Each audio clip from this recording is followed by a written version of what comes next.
సామెతల గ్రంథము 14వ అధ్యాయం.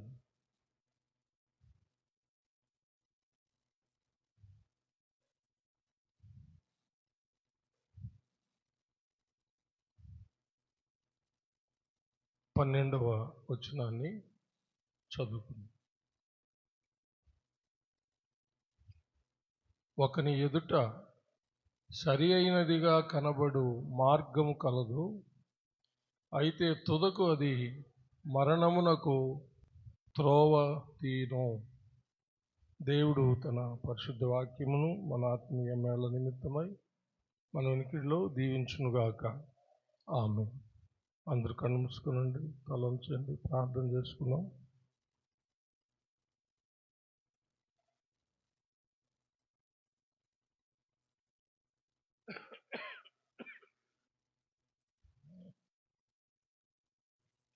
మహాపరిశుద్ధుడు అయిన మా ప్రియ పరలోకపు తండ్రి, దయగలిగిన మా దేవ, మీకు వందనములు, స్తుతులు, స్తోత్రములు చెల్లిస్తున్నాం.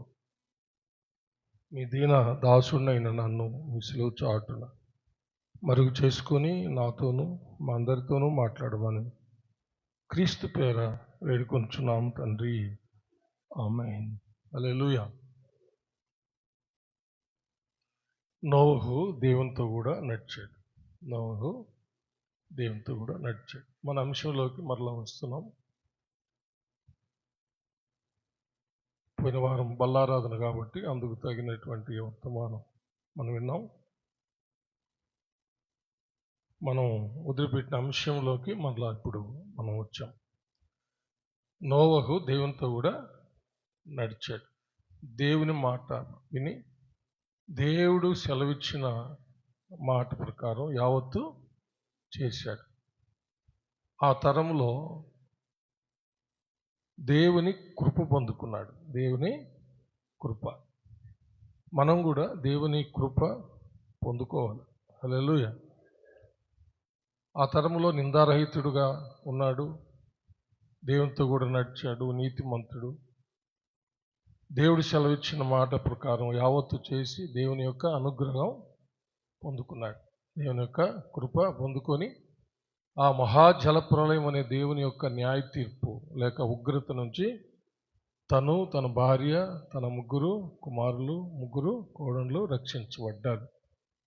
ఆ విధంగానే మనము రాబోతున్న మహా ఉగ్రత నుంచి తప్పించుకోబోతున్నాం.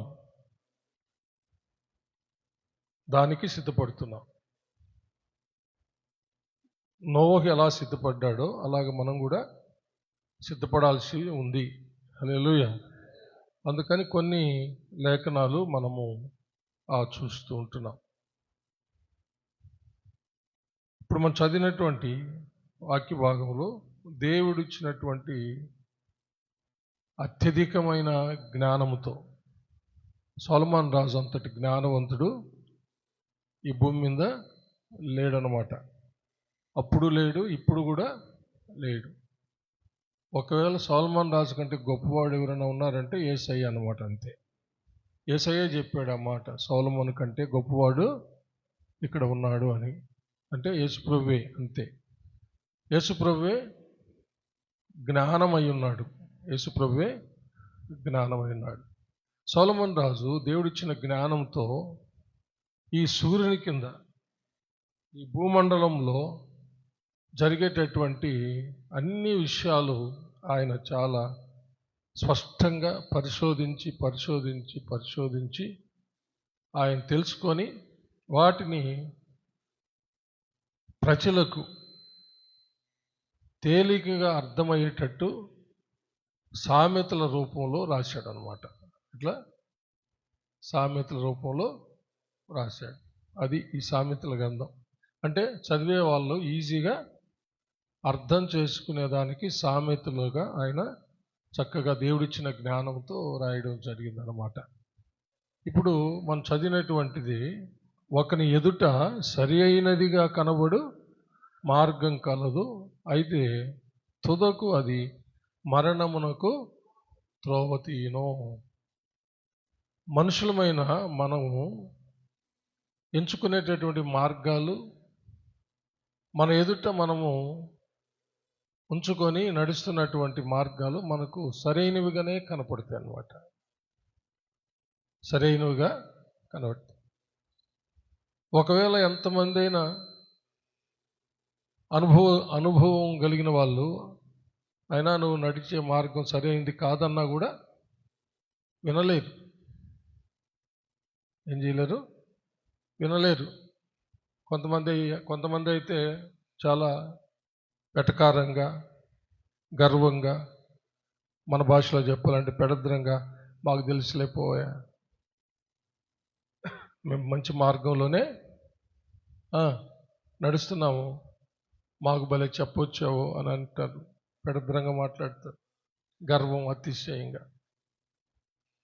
సొలొమోను రాజు అంటున్నాడు, అలాగా ఎంచుకొని తమ ఎదుట మంచిదిగా కనబడుతున్నటువంటి సరైనదిగా కనబడుతున్న ఆ మార్గము తుదకు అది మరణానికి త్రోవ తీస్తుందంట. ఎక్కడ తీసుకుపోద్ది? అది మరణానికి త్రోవ తీస్తుందంట. అవును, మరణానికి త్రోవ తీస్తుందంటే దానికి మూలం ఏమిటి? ఆ మార్గం ఏమై ఉండాలి? వాళ్ళు ఎంచుకున్న మార్గం ఏమై ఉండాలి? చెప్పండి. Very good. ఏమై ఉండాలి? పాపమై ఉండాలి. ఎందుకంటే పాపం వల్ల వచ్చే జీతము మరణం కాబట్టి. అది పౌలు గారు చాలా స్పష్టంగా రాశారుగా.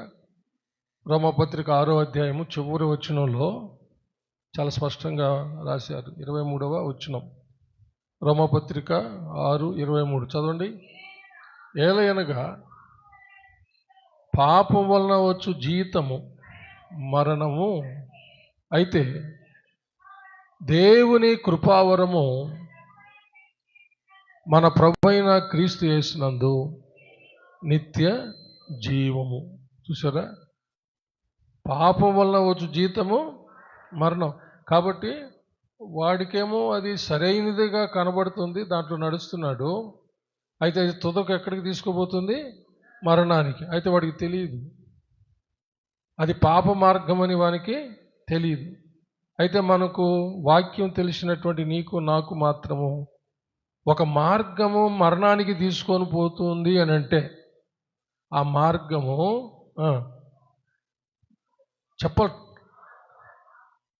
గట్టి కంఠంతో చెప్పాలా? పాప మార్గం, అంతే. ఇంకా దానికి తిరిగేలేదు. మరణానికి తీసుకొని పోయేది ఏంటంటే అది పాప మార్గం అన్నమాట. అందుకనే ఆ పాప మార్గములో నుంచి మనలను సరైన మార్గములోనికి తీసుకురావడానికి దేవుడు తన ఏకైక కుమారుణ్ణి లోకానికి పంపడం జరిగింది. ఇది మనకు బాగా తెలుసు కదా. హలో, మన ప్రభువైన యేసయ్యే సరైన మార్గం. హల్లెలూయా. పరిశుద్ధ మార్గం, అతి శ్రేష్టమైన మార్గం, మనలను నిత్య జీవానికి నడిపించే మార్గం. అది దాని అర్థం. రోమాపత్రికలో పౌలు గారు సెలవిచ్చింది ఏంటంటే, ఏలయనగా పాపం వల్ల వచ్చు జీతము మరణము, అయితే దేవుని కృపావరము మన ప్రభువైన క్రీస్తు యేసునందు నిత్య జీవం. పాపమేమో మరణానికి నడిపిస్తూ ఉంటే క్రీస్తు అనే మార్గం మాత్రము నిత్య జీవానికి నడిపిస్తుంది. హల్లెలూయా. ఇది బైబిల్ చాలా స్పష్టంగా తెలియజేస్తున్నటువంటి సత్యం. కానీ అనేకుల కండ్లు ఇప్పటికి కూడా ముయ్యబడి, మేము యథార్థవంతులము, మేము సరైన మార్గంలోనే పోతున్నాము, మేము సరైన మార్గాన్ని ఎంచుకున్నాము అని చాలామంది ఇప్పటికి కూడా వాళ్ళ ఇష్టానుసారమైన త్రోవల్లో పోతూ ఉన్నారన్నమాట. మరొక భాగంలో కూడా 16వ అధ్యాయము 25వ వచనంలో కూడా సొలొమోను రాజు గారు చాలా చక్కగా ఇంకొక మాట రాశారు. చదవండి. ఒకని మార్గము వాని దృష్టికి యథార్థముగా కనబడును, అయినను తుదకు అది మరణమునకు చేరును. చూసారా? వాళ్ళు అనుకుంటున్నారు మేము యథార్థమైన మార్గంలోనే, సత్యమైన మార్గంలోనే మేము పోతున్నాము అని. సత్యమైన మార్గంలోనే పోతే, జీవ మార్గంలోనే పోతే మరణానికి ఎందుకు పోతుంది? జీవ మార్గము నిత్య జీవానికి తీసుకోపోవాలా? హలో, సత్యము సకల బంధకాల నుంచి విడుదల చేయాలి. ఆ సకల బంధకాల్లో మరణం అనేది కూడా ఒక భయంకరమైన బంధకం. దాంట్లో నుంచి కూడా విడుదల చేయాలి సత్యమైన మార్గమే అయితే. కానీ వాళ్ళు మేము నడిచేది సత్యమే, మా మార్గం సత్యమే, మా మార్గం యథార్థమే అని అనుకుంటూ మోసపోతున్నారు. ఇప్పటికి కూడా అనేకులు మోసపోతూ ఉన్నారన్నమాట. ఒకప్పుడు మోసపోయి మోసపోయి మోసపోయి మోసపోయి మోసపోయి సత్యాన్ని తెలుసుకొని సత్యమైనటువంటి క్రీస్తుని వెంబడిస్తున్న అనేక మంది క్రైస్తవులు కూడా వెనుదిరిగి లోకంలోకి పోవడం చాలా దురదృష్టకరం. సత్యాన్ని ఎరిగి అనుభవించి పరలోక సంబంధమైన వరములను రుచి చూచి, పోయిన వారం అదే కదా మనం విన్నాము హెబ్రీ పత్రికలో, వాళ్ళకి ఇంకా బలి ఉండదంట. వాళ్ళకి బాగా తెలిసి తెలిసి తెలిసి తెలిసి రక్షణ అనుభవం, ఆత్మానుభవం, పరలోక సంబంధమైనటువంటి వరాలను రుచి చూచిన అనుభవం, క్రీస్తు యేసుతో కూడిన అనుభవం కలిగి బుద్ధిపూర్వకంగా వాళ్ళు పాపం చేస్తే ఇక వాళ్ళకు బలి ఉండదు. అంటే యేసయ్య బలి ఉండదు, ఆయన రక్తం వారికి సహాయము చేయదు. ఆయన రక్తం ద్వారా వచ్చినటువంటి క్షమాపణ ఇంకా వాళ్ళకి రాదు. వాళ్ళ పాపాలు ఇంకా కడగబడు. ఇక వాళ్ళు తీక్షణమైనటువంటి అగ్నికి ఎదురు చూడడం తప్ప ఇంకా వేరే మార్గమే లేదని పోయిన వారం చాలా స్పష్టంగా తెలుసుకున్నాము. హల్లెలూయా. అంటే పోయిన వారం సందీప్ మాట్లాడాడు, బల్లిచ్చేటప్పుడు కొంచెం చెప్పాను నేను ఇది. హల్లెలూయా. చప్పలు కొట్టి దేని మహిమ పెడదాం. Praise God. కాబట్టి ప్రియులారా, మనకు అలాగనే అనిపిస్తుంది మనం పోయే మార్గం సరైందే, యథార్థమైందే అని. అసలు యథార్థమైంది, సత్యమైంది, జీవమైంది మన ప్రభు అయిన యేసుక్రీస్తు. యోహాను సువార్త 14వ అధ్యాయం 6వ వచనం స్పష్టంగా తెలియజేస్తుంది కదా. నేనే యేసయ్య ఇలా చెప్తున్నాడు, నేనే మార్గం, సత్యం, జీవము. చూసారా, నేనే మార్గమును సత్యమును జీవమునై ఉన్నాను, నా ద్వారానే తప్ప ఎవ్వరు తండ్రి యొద్దకు రాలేరు. నిత్య జీవం పొందడం సాధ్యము కాదు. ఎంత స్పష్టంగా చెప్పాడు.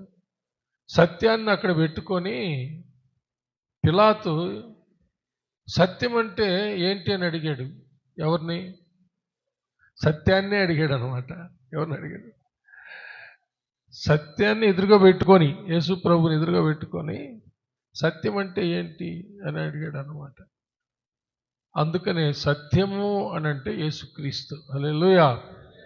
కానీ అనేక మంది వాళ్ళ ఎంచుకున్న మార్గాలు వాళ్ళకు యథార్థంగా సత్యంగా కనపడుతున్నాయి. అది తుదకు మరణానికి దారితీస్తా నడిపిస్తుందంట. కాబట్టి జాగ్రత్త. ఎవరి త్రోవలంటే వాళ్ళ త్రోవల్లో మనము వెళ్ళకూడదు. ఏ మార్గములు అంటే ఆ మార్గాల్లో వెళ్ళకూడదు. ఎవరి వెంట అంటే వాళ్ళ వెంట వెళ్ళకూడదు ప్రియులరా. ఒకప్పుడు తెలియక వెళ్ళాం. ఆ విషయం లేఖనం కూడా తెలియజేస్తూ ఉంది. యెషయా గ్రంథం 53వ అధ్యాయము 6వ వచనము ఆ విషయాన్ని తెలియచేస్తూ ఉంది. ఒకప్పుడు ఇష్టమైన వారి ఇష్టమైన త్రోవల్లో నడిచారంట. మనమందరము గొర్రెల వలె త్రోవ తప్పిపోతిమి. మనలో ప్రతివాడును తనకిష్టమైన త్రోవకు తొలగెను. యెహోవా మన అందరి దోషమును అతని మీద మోపెను. చాలు. చూసారా, లేఖనములో ముందుగానే వ్రాయబడింది. లోకంలో ఉన్నటువంటి ప్రజలందరూ, దేవుడు ఏర్పరచుకున్న ఇశ్రాయేలీలతో పాటు లోకంలో ఉన్న సకలమైన ప్రజలు అందరూ కూడా ఏ భేదము లేకుండా, రోమా 3:23 ప్రకారం, రోమా 3:23 చదవండి, బైబిల్ చూడండి. ఏ భేదమును లేదు, ఏ భేదమును లేదు, అందరూ పాపం చేసి దేవుడు అనుగ్రహించు మహిమను పొందలేకపోతున్నారు. ప్రతి ఒక్కరూ పాపం చేసి దేవుడు అనుగ్రహించే మహిమను పొందలేకపోతున్నారు. ప్రతి ఒక్కరూ పాపం చేసి వాళ్ళ ఇష్టానుసారమైనటువంటి త్రోవల్లోకి వెళ్ళిపోయారు. గొర్రెలు తప్పిపోయినట్టుగా మనమందరము గొర్రెల వలె త్రోవ తప్పిపోతిమి. మనలో ప్రతివాడును తనకిష్టమైన త్రోవకు తొలిగాను. ప్రతివాడు వాడికి ఇష్టమైన త్రోవలో, నాకు ఇష్టమైన త్రోవలో నేను, నీకు ఇష్టమైన త్రోవలో నువ్వు, అలాగ ప్రతి ఒక్కరూ వారి వారి ఇష్టమైన త్రోవల్లో వెళ్ళిపోయారు. వెళ్ళిపోయి ఏమైపోయారు? దోషులైపోయారంట. ఏమైపోయారు? దోషులైపోయారు. ఆ దోషము, ఆ పాపము మొయ్యలేని భారం అయిపోయిందంట. అది ఆ దోషము, ఆ పాపము మొయ్యలేని భారం అయిపోయి ఆ దోషం కింద పడి, ఆ పాప భారం కింద పడి, పాపం వల్ల వచ్చు జీతమైన మరణానికి పోతున్నానమాట. అందుకని లేఖనంలో ఏం చెప్తున్నాడంటే, దేవుడంట అలాగా వారికి ఇష్టమైన త్రోవకు తొలగి దోషులై పాపులై ఆ పాపము కింద పడి చస్తున్నటువంటి వారి దోషమునంతా తీసి యేసు ప్రభు మీద వేశాడంట దేవుడు. హల్లెలూయా. చప్పలు కొట్టి దేవుని మహిమపడదాం. అదే రెండవ భాగంలో ఉండేది. యెహోవా మన అందరి దోషమును అతని మీద మోపెను, అతడు దౌర్జన్యము పొందెను. సరే, ఎందుకైనా అనేకుల ద్వారా దౌర్జన్యం పొందాడు. దౌర్జన్యంగా పట్టుకొని నీతిమంతుణ్ణి, పరిశుద్ధుణ్ణి, సాక్షాత్తు దేవునితో సమానుణ్ణి, దేవుణ్ణి నీ కోసం, నా కోసం, సర్వలోక ప్రజల కోసం ఈ లోకానికి వచ్చినటువంటి ప్రభువుని దౌర్జన్యం చేశారనమాట. ఆయన్ని భయంకరంగా పట్టుకొని దౌర్జన్యంగా ఆయనను కొట్టారు, గుద్దారు, పిడిగుద్దులు గుద్దారు, చెంప మీద కొట్టారు, చెంప దెబ్బలు కొట్టారు, ముళ్ళ కిరీటం పెట్టి కొట్టారు కదా. ఏ నేరం చేశాడని?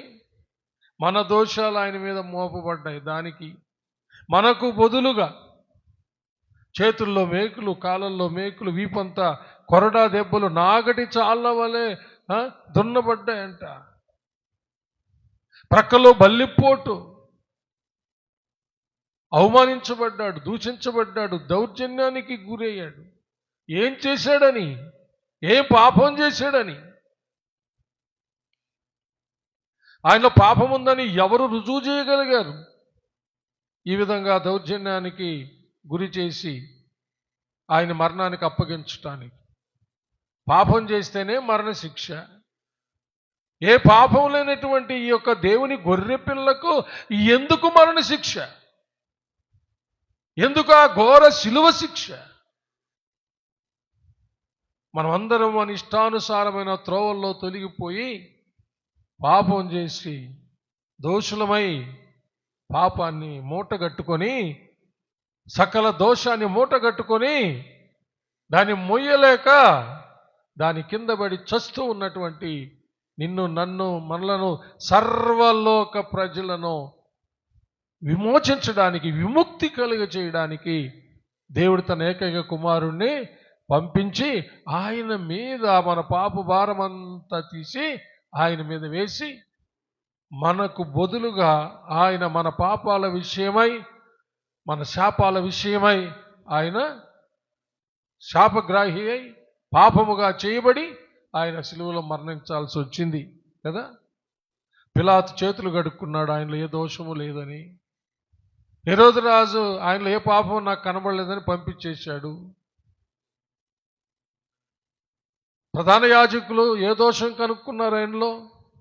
దేవుడని చెప్పాడు అనేది వాళ్ళు మోపిన నేరం. ఏంటి నేరము?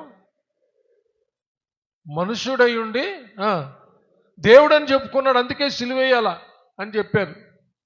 దేవదోషం చేశాడు అంటే మనిషి అయి ఉండి దేవుడని చెప్పుకున్నాడు, అదే ఆయన చేసిన దోషం, దానికే శిక్ష.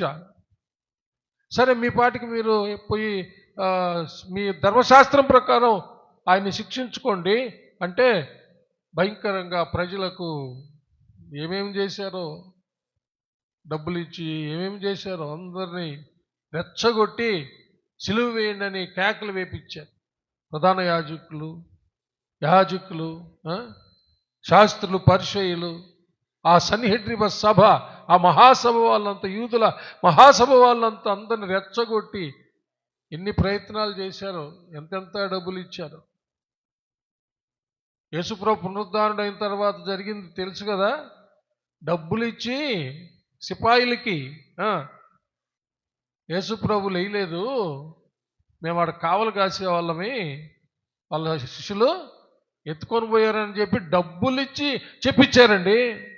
హలో, ఇప్పుడు కూడా అదే కదా నడుస్తూ ఉంది ప్రపంచం అంతా, డబ్బులు ఇచ్చి.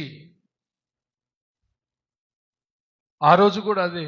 అయితే యేసుప్రభు వాటన్నిటిని ఎందుకు సహించుకున్నాడంటే నీకోసమే, నా కోసమే.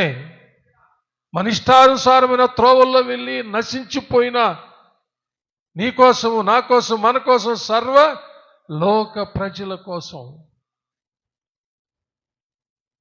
ఇప్పటికి కూడా సర్వలోక ప్రజల కొరకు యేసుక్రీస్తు పరలోకం నుంచి వచ్చాడని, ఆయన సర్వలోక ప్రజల పాపాన్ని తన పైన వేసుకొని సర్వలోక పాప పరిహారార్థం ఆయన బలయ్యాడని ఇంతవరకు అనేకులు నమ్మలేకపోతున్నారు. నమ్మిన క్రైస్తవులు కూడా బుద్ధిపూర్వకంగా పోయి మళ్ళీ వేరే బలుల్లో, వేరే ఆచారాల్లో, వేరే సాంప్రదాయాల్లో పడి బొల్లాడుతూ ఉన్నారు పిల్లరా.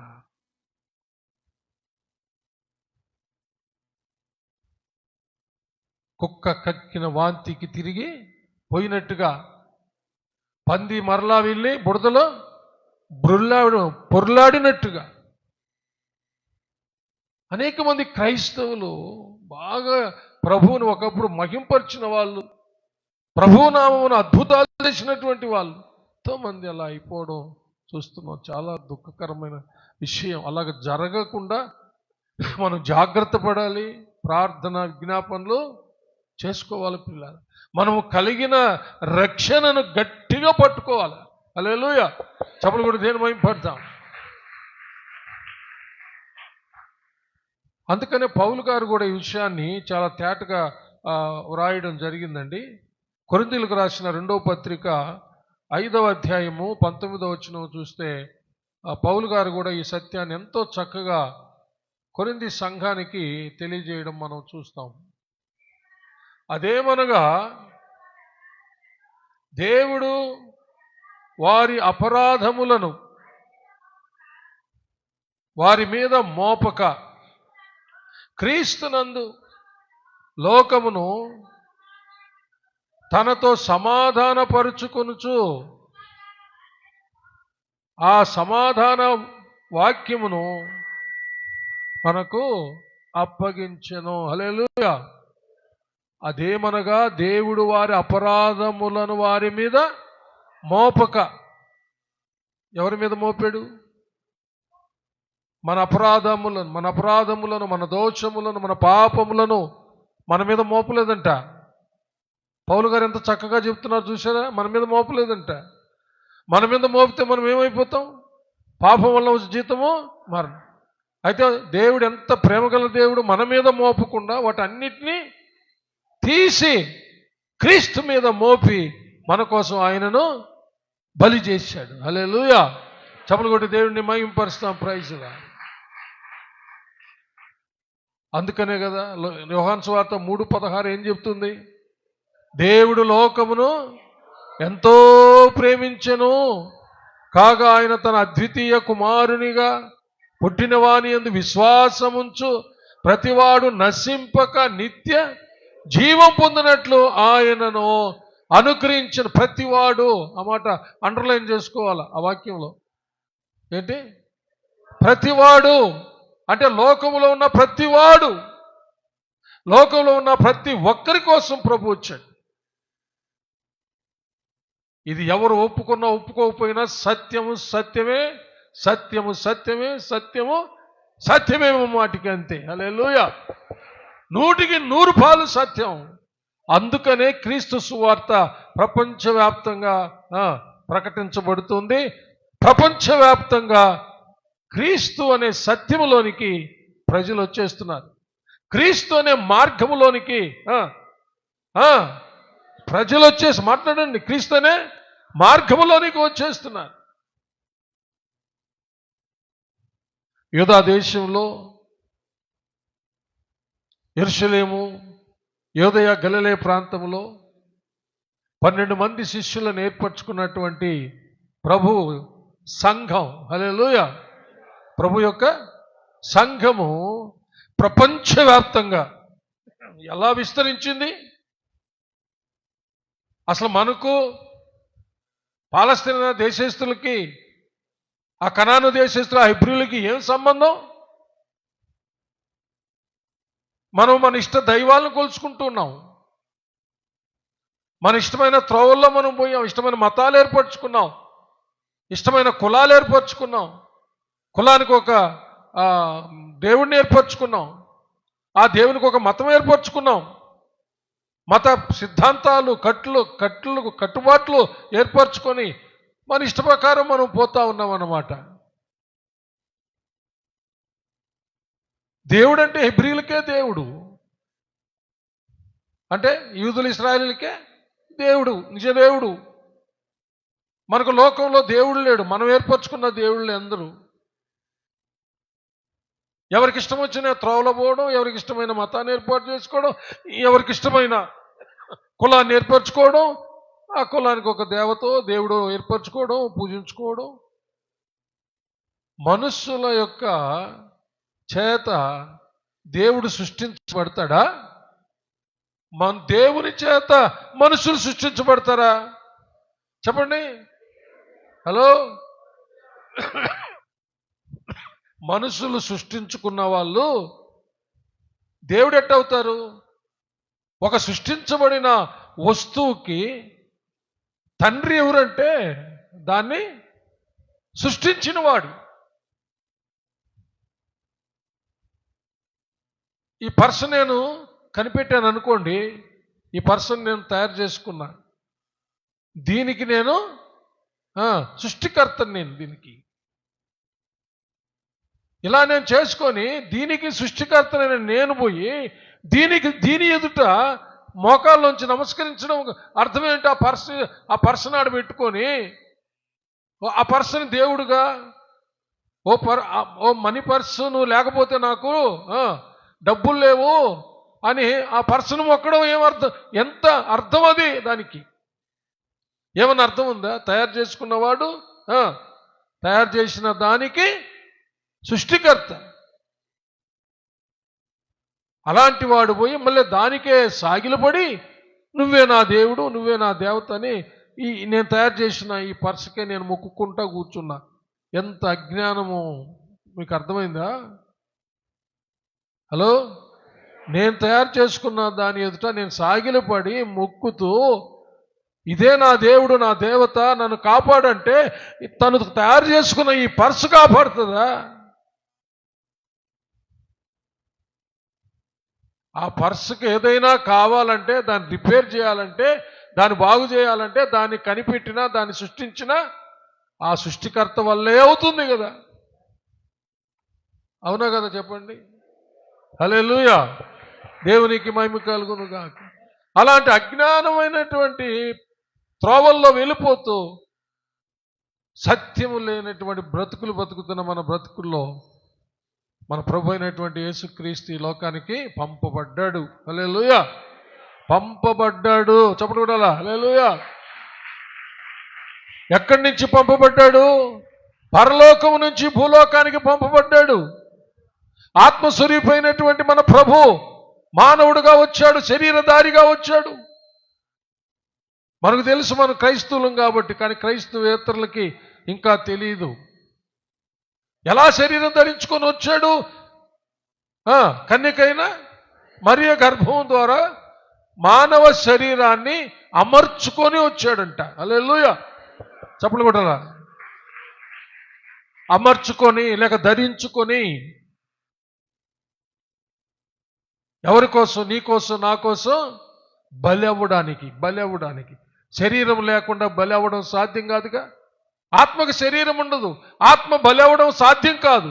ఆత్మస్వరూపమైనటువంటి క్రీస్తు శరీరాన్ని ధరిస్తేనే బలి అవ్వడానికి వీలవుతుంది. అది కూడా సర్వమానవాళి పాప పరిహారార్థం పరిశుద్ధుడైన ఒక మానవుడు బలి అవ్వాలి. ఈ లోకంలో అందరూ పాపం చేసి దేవుడు అనుగ్రహించు మహిమను పొందలేకపోతున్నారు అన్నప్పుడు పరిశుద్ధుడైన మానవుడు ఎలా పుడతాడు, ఎలా దొరుకుతాడు? అందుకనే ఏ మార్గం లేదు ఒక పాపి రక్షించబడ్డానికి. పాప మార్గాల్లో ఉన్నటువంటి వాళ్ళు నిజమైన సత్య మార్గములోనికి, జీవ మార్గములోనికి, మోక్ష మార్గములోనికి వెళ్ళి పరలోకం చేరడానికి, నిత్య జీవం పొందడానికి. అందుకే పరలోకం నుంచి దేవుడు సర్వలోకాన్ని ప్రేమించి తన కుమారుడిని లోకానికి మానవుడిగా పంపించాడు. హల్లెలూయా.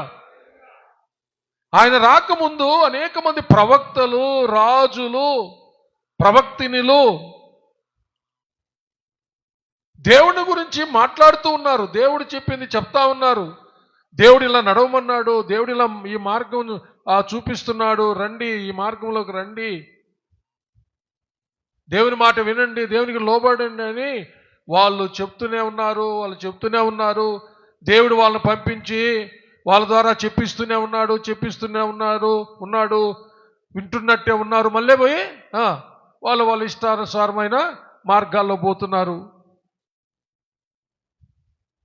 అన్నీ బాగున్నప్పుడు దేవుడు విడిచిపెట్టేస్తున్నారు, వాళ్ళ సొంత మార్గాల్లో పోతున్నారు, అన్నిలతో కలిసిపోతున్నారు, అన్నిల ఆచార సాంప్రదాయాల్లో పడి దేవుని కోపం కలిగిస్తూ ఉన్నారు. దేవుడు వాళ్ళను శిక్షించి బాగు చేయడానికి శత్రురాజుల చేతికి, తెగుళ్ళ చేతికి ఆయన అప్పగించినప్పుడు మళ్ళా వాళ్ళు ఏడుస్తూ బుద్ధి తెచ్చుకొని, దేవా మేము పాపం చేశామంటే ఆ దయగల దేవుడు, ఆ కరుణగల దేవుడు మరలా క్షమించి వాళ్ళని చార తీసుకోవడం, ప్రవక్తల ద్వారా మాట్లాడడం జరుగుతూ వచ్చింది. అయినా కార్యం సఫలం కాల. దేవుని మార్గంలో అందరూ సరిగా నడవట్లే. ఎంతమంది ప్రవక్తలు వచ్చినా నడవడంలే. కొంతమంది ప్రవక్తలను చంపేస్తున్నారు. వాళ్ళ ఇష్టానుసారమైన మార్గాల్లో పోతూ దేవుని ప్రవక్తలు చంపేశారు. ఇప్పుడు కూడా అనేక మందిని చంపుతున్నారు కదా. అయినా ఆ ఉజ్జీవం ఆగదు.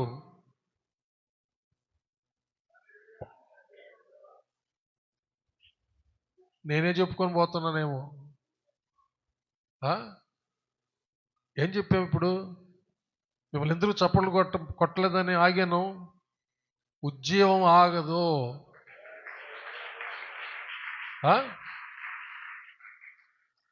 యేసుప్రభువుని చంపేస్తే ఉజ్జీవం ఆగిపోయిందా? అస్సలైన నాయకుడు దేవుని చంపేశారు కదా, అయిపోయింది అనుకున్నారు. సమాధిలో పెట్టి ఆగిపోయిందా? మూడవ దినాన తిరిగి లేలేదా? హల్లెలూయా. ఇప్పుడు సజీవుడై అందరిని నడిపించడం లేదా? పరలోకములో భూలోకంలో సర్వాధిపత్యం పొంది పరిపాలించడం లేదా? క్రైస్తవులారా, భయపడాల్సిన అక్కర్లేదు. పరలోకమందు భూమి మీద సర్వాధికారం కలిగిన వాడు యేసుక్రీస్తు మన దేవుడు. హల్లెలూయా. చప్పట్లు కూడా దేని మైపడతాం. Praise God. అలాగా ఎవరిని పంపించినా కూడా వాళ్ళు కొందరిని చంపేస్తూ వాళ్ళ మాట వినకుండా చేస్తుంటే ఆఖరికి దేవుడు తన కుమారుణ్ణే పంపించాడు. హల్లెలూయా. దేవునికి మహిమ కలుగును గాక. చీమలు పోతా ఉన్నాయంట, చీమలు పోతా ఉన్నాయంట. చీమలు పైన ఒక నిలబడుకొని ఆ చీమలతో మాట్లాడుతున్నాడంట. ఏ చీమలారా ఇటుపో అటుపో ఇట్రా వెనక్కి రండి అటుపో అంటే ఆ చీమలు మాత్రము ముందు ఒక చీమ పోతా ఉంటే ఆ చీమ వెనక పోతానే ఉన్నాయంట. ఈ పైన నిలబడి మాత్రము చెప్తా ఉన్నాడు, ఇటు తిరగండి అటు తిరగండి ఎటు పోండి ఇటు రండి అంటుంటే అవి మాత్రము అవి పోయే దారిలో పోతా ఉన్నాయన్నమాట. మనం చీమలు కూడా చూస్తాం కదా, చీమలు చూశారు మీరే, ముందు ఒక పెద్ద చీమ పోతూ ఉంటుంది, దాని వెనక వరుసగా పోతూ ఉంటాయి అన్నమాట. ఆ విధంగా లోకమంతా వాళ్ళ ఇష్టానుసారమైన మార్గంలో పోతా ఉంది. ప్రవక్తలంతా నిలబడి ఆ చీమలతో మాట్లాడినట్టు ఉందన్నమాట. ఏమని, చీమలారా ఇటు రండి అటు రండి, దేవుడు ఇటు చెప్తున్నాడంటే చీమలు మాత్రము వాటి దారినవి పోతా ఉన్నాయి. ఆఖరికి దేవుడు ఏం చేశాడంటే హల్లెలూయా తన కుమారుణ్ణి ఒక పెద్ద చీమగా పంపించాడు అనమాట. హలో, ఒక పెద్ద చీమ కాదు, అట్ట కాదు, ఉండండి మీ పని, మీరు నా ప్రవక్తను పంపిస్తే మీరు నడవలేదని చెప్పి యేసు ప్రభువుని చీమల్లో ఒక చీమగా పంపించాడు, మనుషుల్లో ఒక మనిషిగా పంపించాడు. ఇప్పుడు ఏమైందంటే, ఇప్పుడు ఆయన ముందు నడుస్తుంటే చీమలన్నీ ఆ ముందు పోతున్న చీమ వెనక పోయినట్టుగా యేసు ప్రభు ఈ లోకానికి వచ్చి ఆయన నడుస్తూ, చెప్పండి ఆయన నడుస్తూ నడిపిస్తే అప్పుడు సాధ్యమైంది. చెప్పలు కూడా దేని మహిమ పెడదాం. అప్పుడు మనుషులు దేవుని మార్గంలో నడవడము సాధ్యమైంది. చెప్పలు కూడా దేని మహిమ. Praise God. హల్లెలూయా హల్లెలూయా. అర్థమైంది. యేసు ప్రభువుని పంపించిన ఉద్దేశాల్లో ఇది ఒక గొప్ప ఉద్దేశం. ఎన్నో వింటున్నాం, ఇది కూడా ఒక గొప్ప ప్రణాళిక. హల్లెలూయా. ఆయన నడుస్తూ మనలను ఆయన వెనక నడిపిస్తూ దేవుని మార్గంలో తీసుకోవడానికి. హల్లెలూయా. అందుకని యేసు ప్రభు బాప్తిసం పొందిన తర్వాత ఆయన 40 రాత్రింబలు ఉపవాసం ఉన్న తర్వాత గలిలయ ప్రాంతానికి దేవుని రాజ్య సువార్తను ప్రకటిస్తూ వచ్చాడు. హల్లెలూయా. ఆ తరువాత శిష్యులను ఆయన ఏర్పరచుకున్నాడు అన్నమాట. శిష్యులను వాళ్ళతో ఏం మాట్లాడాడో 2-3 విషయాలు విని మనం ముగించుకుందాం. వాళ్ళతో ఏం మాట్లాడాడో ఒకసారి చూద్దాం. మత్తయి సువార్త 4వ అధ్యాయము 18వ వచనం నుంచి 22వ వచనం వరకు చదువుదాం. యేసు గలిలయ సముద్ర తీరం, అందరూ బైబిల్ తెరవండి ప్లీజ్, చదువుమా. యేసు గలిలయ సముద్ర తీరమున నడుచుచుండగా పేతురు అనబడిన సీమోను, అతని సహోదరుడైన అంద్రేయ, మరో 2 సహోదరులు సముద్రములో వల వేయుట చూచెను. వారు జాలరులు. ఆయన చూడండి ఏం మాట్లాడుతున్నాడు, నా వెంబడి రండి. హల్లెలూయా.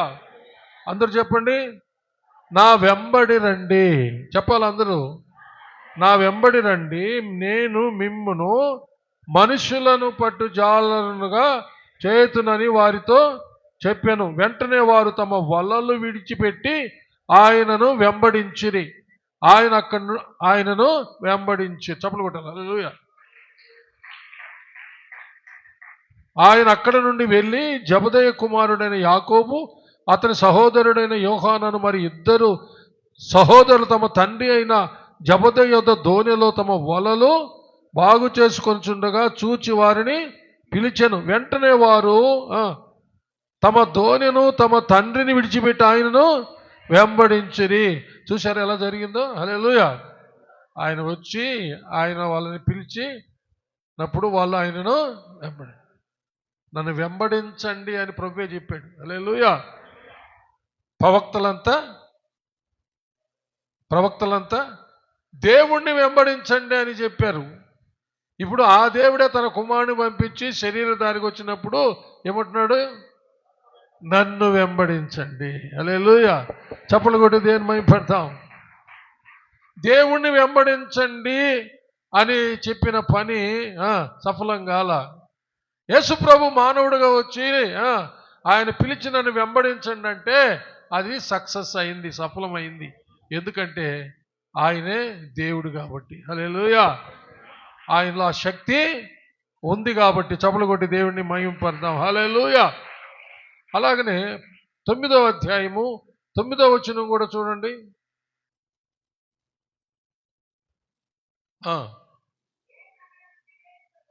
యేసు అక్కడి నుండి వెళ్ళుచు సుంకపు మెట్టునొద్ద కూర్చుండి ఉన్న మత్తయి అను ఒక మనిషిని చూచి నన్ను వెంబడించుమని అతనితో చెప్పగా అతడు లేచి ఆయనను వెంబడించెను. చప్పలు కొట్టాలి. హల్లెలూయా. చూశారండి ఎంత చక్కగా పని జరుగుతూ ఉందో. హలో, వాళ్ళు వలలు విడిచిపెట్టేశారు, తల్లిదండ్రులు విడిచిపెట్టేశారు, యేసయ్యను వెంబడిస్తూ ఉన్నారు. ఇక్కడ ఈయన సుంకము పన్ను దండేవాడు మొత్తం వదిలిపెట్టి యేసయ్యను వెంబడిస్తూ ఉన్నాడు. హల్లెలూయా. చప్పలు కొట్టి దేవుని మహిమపడదాం. Praise God.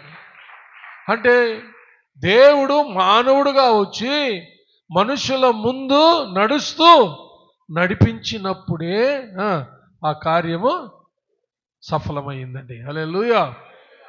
అదే పౌలు గారు కూడా అన్నది, నేను క్రీస్తును పోలే నడుచుకొనుచున్న ప్రకారం మీరు నన్ను పోలే నడవండి. హల్లెలూయా. గుర్తుపెట్టుకోండి ప్రియులారా, సహోదరి సహోదరులు, ముగిస్తున్నాను.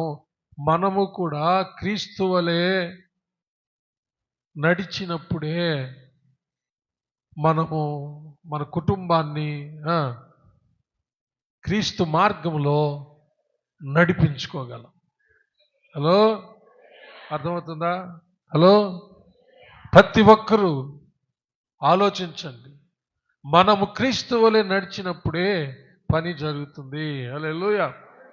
మనము క్రీస్తు వలె నడవకుండా మనం ఇష్టానుసారంగా నడుస్తూ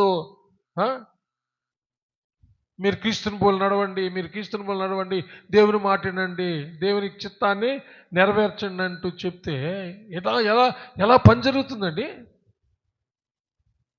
నేను చెప్తున్న ప్రకారం నేను చేయకుండా మిమ్మల్ని మీకు చెప్పి చేయమంటే పని జరుగుతుందా? జరుగుతుందండి. నేను ఏం చెప్తున్నానో దాన్ని నేను చేసినప్పుడు మీకు చెప్పినది అది మీరు చేయడానికి సాధ్యమవుతుంది. అందుకు దేవుడు కృపనిస్తాడు. హల్లెలూయా. చప్పలు కొట్టి దేవుని మహిమపడతాడు. అందుకనే బైబిల్లో మాదిరి అనే మాట వచ్చింది. ఏమొచ్చింది? ఎగ్జాంపుల్. ఎగ్జాంపుల్, మాదిరి. హల్లెలూయా. పేతురు రాసిన మొదటి పత్రిక 2వ అధ్యాయంలో ఆ మాట మనం అనేక సార్లు చెప్పుకొని ఉన్నాము. ఒకసారి 21వ వచనాన్ని చదువుదాం. క్రీస్తు కూడా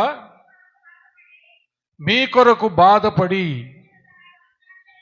మీరు తన అడుగు జాడల యందు నడుచుకున్నట్లు మీకు మాదిరి ఉంచిపోయాను. Which is the best example. ఏది అతి ప్రాముఖ్యమైన అతి గొప్పదైన మాదిరి? గుడ్, బెటర్, బెస్ట్ అంటాం కదా, సూపర్లేటివ్ డిగ్రీలో చెప్తాం ఇంగ్లీష్లో. అంటే అంతకంటే గొప్పది ఇంకోటి ఉండదు. అలాగా బెస్ట్ ఎగ్జాంపుల్ ఎవరంటే మన ప్రభు అయిన యేసయ్య. అన్నిటికీ. అందుకని ఆయన అడుగు జాడలు మాదిరిగా ఉంచిపోయాడంట. కాబట్టి ఇప్పుడు మనం ఎక్కడ మనకు మాదిరిగా ఉన్న క్రీస్తు యొక్క అడుగు జాడలు. హల్లెలూయా. ఫుట్ స్టెప్స్ ఆఫ్ జీసస్ అంటాం ఇంగ్లీష్లో. దేవుని అడుగు జాడలు. హల్లెలూయా. మనకు మాదిరిగా ఉంచిపోయాడంట. ఇక ఆయన అడుగుల్లో అడుగేసుకుంటూ నడవడమే. చప్పలు కొట్టి దేవుని మహిమపడతాం. అందుకే వచ్చాడు, ఆయన నడుస్తూ నడిపించాడు. హలో, ఇప్పుడు నిన్ను కూడా అలాగనే పరిశుద్ధాత్మ దేవుడు యేసయ్యలాగా నడిపిస్తూ ఉన్నాడు. పరిశుద్ధాత్మకు విధేయులమై యేసయ్యలాగా మనము నడవడమే. హల్లెలూయా. వాళ్ళే దేవుని కుమారులు, దేవుని కుమార్తెలంట. రోమాపత్రిక 8వ అధ్యాయంలో ఎందరూ దేవుని ఆత్మచేత నడిపించబడతారో వారు దేవుని కుమారులు, కుమార్తెలు అనబడతారు. హల్లెలూయా. ఒకసారి చదివి ముగించుకుందామండి ప్లీజ్. 8వ అధ్యాయంలో ఆ ఒక్క వచనాన్ని చదువుతాం. 14వ వచనం చదవండి. దేవుని ఆత్మ చేత ఎందరు నడిపింపబడుదురో వారందరూ దేవుని కుమారుల యందురు, దేవుని కుమార్తెల యందురు. హల్లెలూయా. మనమందరము దేవుని కుమారులు కుమార్తెలమే, దేవుని బిడ్డలమే. మనమంతా చప్పట్లు కొట్టి దేవుని మహిమపడతాం. కుమారులని ఎగ్జామ్షన్ ఏం లేదు, కుమార్తెలని ఎగ్జామ్షన్ ఏం లేదు కదా, అందరూ సమానమే. హల్లెలూయా. మనమందరం క్రీస్తు యేసునందు దేవుని బిడ్డలము, కుమారులము కుమార్తెలమయ్యాం. ఆ దానిని మనం స్థిరపరచుకోవడానికి మనం ఏం చేయాలంటే దేవుని ఆత్మ చేత నడిపించబడాలి. హల్లెలూయా. దేవుని ఆత్మ ఎవరిలాగా నడిపిస్తాడు? ఎవరైతే మనకు మాదిరిగా ఆయన అడుగుజాడలు ఉంచిపోయారో మన ప్రభు అయిన యేసయ్య అడుగుజాడల్లో నడిపిస్తాడు, యేసయ్య అనే మార్గంలో నడిపిస్తాడు. అప్పుడే ఆత్మ సహాయంతో మనము మన ప్రభుని యేసయ్య అడుగుజాడల్లో నడుస్తూ, యేసయ్య మార్గంలో నడుస్తూ, ఆ జీవ మార్గంలో నడుస్తూ, పాప మార్గాన్ని విడిచిపెట్టేసి జీవ మార్గంలో నడుస్తూ నిత్య జీవానికి పోతాం. దేవుడట్టి కృప మనకందరికీ తన ఆత్మ ద్వారా దయచేయునుగాక. ఆమేన్. హల్లెలూయా. ఒకసారి అందరు చప్పట్లు కొట్టి పరిశుద్ధాత్మదేవా నాలోకి రండి, నన్ను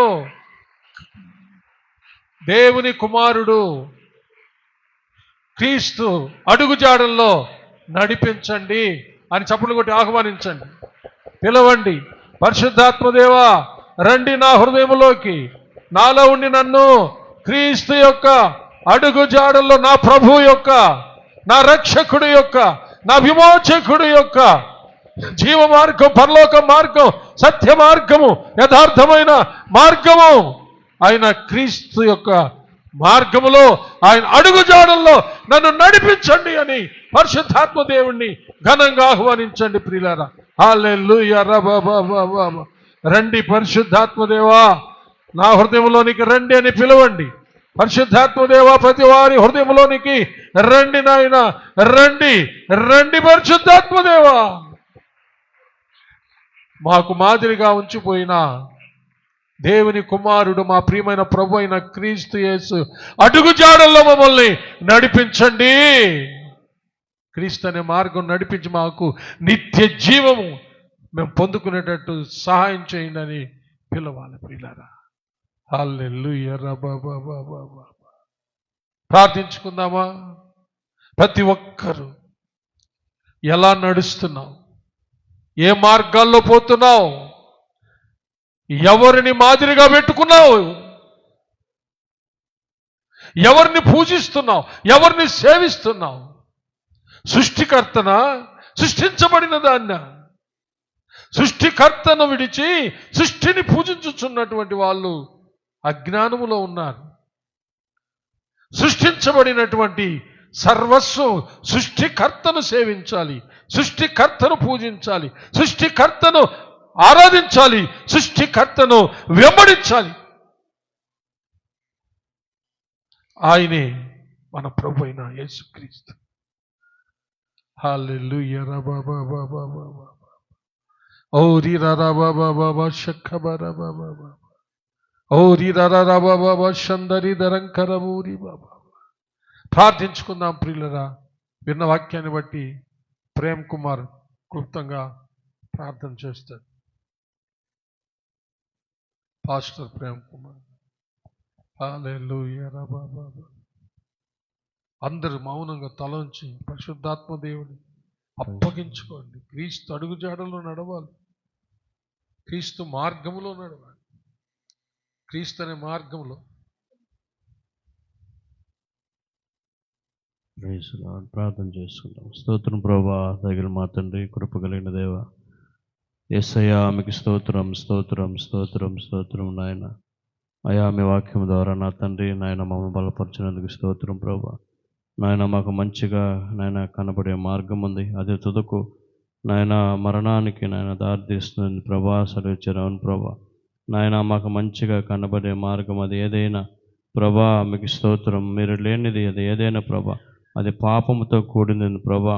నేను పాపం వల్ల మరణమే వస్తుందని ప్రభా నాయన మీకు స్తోత్రం వాక్య లేఖనాల ద్వారా తెలియజేసిన స్తోత్రం స్తోత్రం ప్రభా నాయన మేము నాయన నడవలసిన మార్గము ప్రభా నాయన మీరు ప్రభా ఎందుకంటే నాయన మీరు నాయన మా పాపములు తీసివేయడానికి నాయన ఈ లోకానికి వచ్చిన దేవుడు నాయన తండ్రి మమ్మల్ని రక్షించడానికి ఈ లోకానికి వచ్చిన దేవుడు ప్రభా సరైన మార్గంలో నన్ను నడిపించడానికి ప్రభా మా సృష్టికర్త అయిన మా దేవా మాకు జీవం ఇచ్చిన మా తండ్రి దేవా మీరు నాయన స్తోత్రం స్తోత్రం ఈ లోకానికి వచ్చి మాకు నాయన మార్గముగా నిలిచిన దేవుడు నాయన మీకు స్తోత్రం ప్రభా నాయన మీ మార్గములోనే నాయన మేము నడవడానికి అయ్యా మీ జీవ మార్గములో మీ సత్య మార్గములో నాయన మీ రక్షణ మార్గంలో నడవడానికి నాయన పరిశుద్ధ ఆత్మదేవ మీకు స్తోత్రం మాకు సహాయం చేయమని ప్రభా ప్రార్థన చేస్తున్నాం మీకు స్తోత్రం నాయన నాయన లోక సంబంధమైన పాప మార్గాల్లోంచి మమ్మల్ని నాయన విడిపించినందుకు మీకు స్తోత్రాలు నాయన ఇంకెప్పటికైనా అటువంటి మార్గాల్లో నేను వెళ్ళకుండా మీకు కృప దయచేయండి నాయన ఇంకా ఎంతమంది అయితే ప్రభా యొక్క మార్గాల్లో ప్రభా నాయన సరైనదిగాను నాయన పాపముగాను నా మార్గాల్లో ఎంతమంది ఉన్నారో నాయన వాళ్ళందరూ కూడా నాయన ఆ మార్గాల్లోంచి విడిపింపబడి నా తండ్రి నాయన పరిశుద్ధమైన మీ మార్గమైన నాయన మీలో చేర్చబడ్డానికి మీకు కృప దయచేయండి మా ప్రభా యేసయ్యా మీరు నాయన ఆ జాలను మీరు పిలిచిన ప్రభు నన్ను వెంబడించండి అని నా తండ్రి యేసయ్యా మీకు స్తోత్రం మిమ్మల్ని వెంబడించినప్పుడు బహుగా దీవించారు నాయన అయ్యా మీకు స్తోత్రం నాయన మిమ్మల్ని మేము వెంబడించాలి నాయన మీ మార్గంలో నడవాలి ప్రభా ఎందుకంటే నా తండ్రి మేము మమ్మల్ని దీవించే దేవుడు నా తండ్రి మనుషులు పట్టే జారులుగా చేసే దేవుడివి నేను ఆశీర్వాదం అనుగ్రహించే దేవుడు నా తండ్రి మాకు అవసరమైన సకలము చూసుకునే దేవుడు నా తండ్రి అయ్యా మీకు స్తోత్రం స్తోత్రం స్తోత్రము నాయన మీలోనే ప్రభా మీ మార్గములోనే మీ ఎందే నాయన మాకు జీవం ఉంది నాయన నిత్య జీవం ఉంది నాయన క్షేమము సమస్తం ఉంది మా ప్రభా యేసయ్యా మీకు స్తోత్రం నాయన మీ మార్గములో నాయన స్థిరపరచబడి మీ మార్గములో నడుస్తూ నాయన చివరకు నాయన నిత్య జీవంలో చేరడానికి నా తండ్రి మీ కృపదయ చేయమని ప్రార్థన చేస్తున్నాం ప్రభా సహాయం చేయమని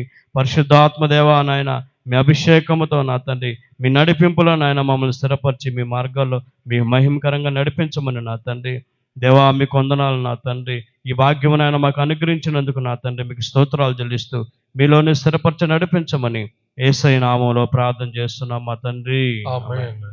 హల్లెలూయా. దయచేసి కొన్ని ప్రకటనలు చేస్తాను.